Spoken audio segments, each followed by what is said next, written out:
আচ্ছা, সুপ্রিম কোর্টে খারিজ করা মামলা বা ফেরত পাঠানো মামলা কি হাইকোর্টে শুনানি করা যায়? এবং এই যে সেকেন্ড এসএলএসটি এই কেসটা নিয়ে কোর্টে যে নাটকটা হচ্ছে, এর শেষ কোথায় আছে? পরবর্তী ক্ষেত্রে পশ্চিমবঙ্গে শিক্ষক নিয়োগ পরীক্ষার ভবিষ্যৎ চিত্রটা কি হচ্ছে, সত্যি মানে আজকের দিনে ভাবতে খুব অবাক লাগছে।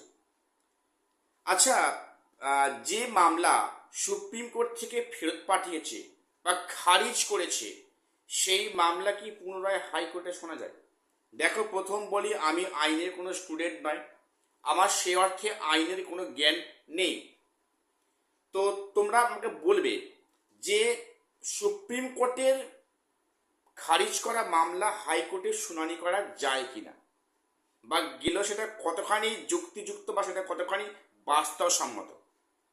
এবং এই যে সেকেন্ড এসএলএসটিতে যে কেসটা হচ্ছে, এই দেখো আগামী কয়েকদিনের মধ্যে কিন্তু একটা বিজ্ঞপ্তি আসছে, কতটা মিলিয়নীয়, যে এসএসসি বলবে যে এই নিয়োগপত্র পাওয়ার পরে কিন্তু চাকরি কনফার্ম যে হয়েছে, তারপরেও যে কোনো সময়ে কোর্টের নির্দেশে চাকরি চলে যেতে পারে, তার জন্য প্রস্তুত থাকতে হবে, সেখানে কোনো অবজেকশন থাকবে না, এই কন্ডিশনটা বেঁধে দেবে।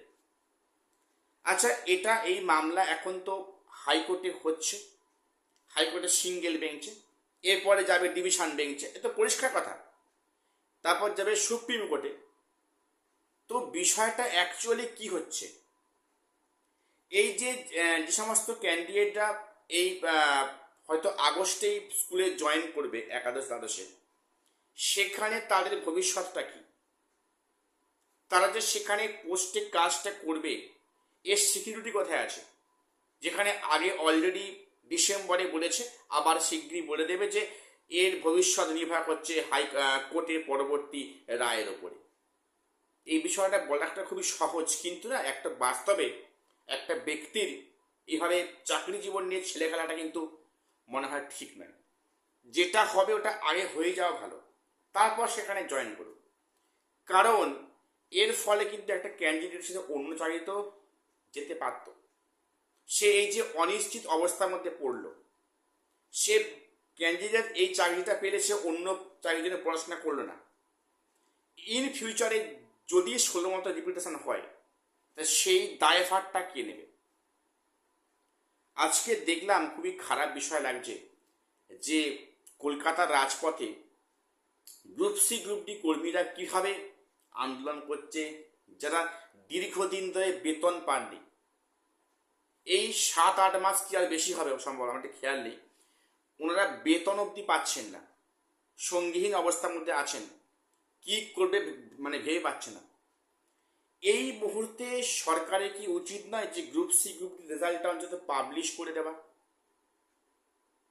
যার ওপরে ডিপেন্ড করে আছে 16 লাখ ক্যান্ডিডেট, ফ্রেশার্স এবং ইন সার্ভিস মিলিয়ে। তো তাদের সেখানে জীবন নিয়ে এই যে খেলাটা হচ্ছে, এর শেষ কোথায় আছে? আর এই যে সেকেন্ড এসএলএসটি যে এখনো আরো যত মানে দিন হচ্ছে আরো বেশি গভীর অন্ধকারে নিমজ্জিত হচ্ছে। 21 তারিখে এই মামলা পুনরায় ফের গতকাল থেকে শুনবেন, জানি না কত সময় লাগবে। তারপরে হয়তো 6 মাস পরে ফের রোস্টার চেঞ্জ হবে। তারপরে বিষয়টা কি হলো, চাকরি পাওয়ার পরে একটা মনে চিন্তা, এই চাকরিটা পার্মানেন্ট থাকবে তো, আমার কোনো সিকিউরিটি আছে তো? প্রশ্ন, এটা ক্লিয়ার না করলে আমরা যারা থার্ড একটি স্বপ্ন দেখছি, সেখানে কি হবে? সেখানেও তো একই রকম সমস্যার মধ্যে ফেস করবে। আগেরটা ক্লিয়ার না করলে এখানে কি করে ক্লিয়ার হবে? এ নিয়ে একটা আইনি প্যাঁচ থাকবে অবশ্যই। তো সেক্ষেত্রে থার্ড এসএলএসটি যে বলছে নিয়োগ করব, সেখানে কি করে সম্ভব? যে অন্ধকারে ডুবে আছে সেই সেকেন্ড এসএলএসটি, এখানে মুক্তির রাস্তার পথ কি আছে?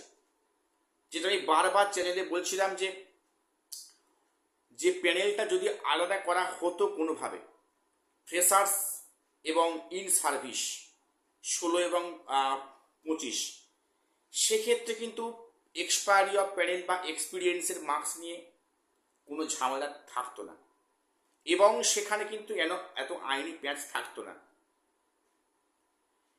তো জানি না বিষয়টা কি হয়, অ্যাকচুয়ালি কি আছে না আছে। এই কেস তো লং ডেট পড়বে এবারে। তো জানি না সত্যি, মানে প্রত্যেকে খুব চিন্তায় আছে। দেখো, বেকার যারা কিন্তু ফ্রেশার্স না, তারা চিরকাল বঞ্চিত। ভেবে দেখো, আগের সরকার কি বা এখন কি, মানে মানে তারা সমাজে চির অবহেলিত। তাদের কথা কিন্তু কেউ ভাবনা চিন্তা করছে না। এই সভ্য সমাজ তাদের মূল্য কিন্তু দেয় না, বা এরপর হয়তো আদৌ আর কোনো দেবেও না। পরিস্থিতি কিন্তু আগাচ্ছে। কথাটা শুনতে কষ্ট হচ্ছে, এটি বাস্তব কথা বললাম। একটা ফ্রেশার্স যে কত চাপ আসে, মানসিক চাপ, ফ্রাস্ট্রেশন, তার ফ্যামিলি একটা চাপ, হ্যাঁ, সেখানে যে একটা ক্যান্ডিডেটকে কত কষ্ট বা কত কথা শুনতে হয়, সেটা কে বুঝবে, কারা বুঝবে, ওটা কারে সে বুঝিয়ে বলবে। তো দেখা যাক কি হয় 21 তারিখে। কিছু না, আমাদের একটা ডেট তো পাওয়া যাবে, এছাড়া কিছু আমাদের করার নেই, কিছু ভাবনার নেই। তো আর শেষ করলাম, প্রত্যেকে ভালো থেকো, দেখা হচ্ছে পরের ভিডিওতে।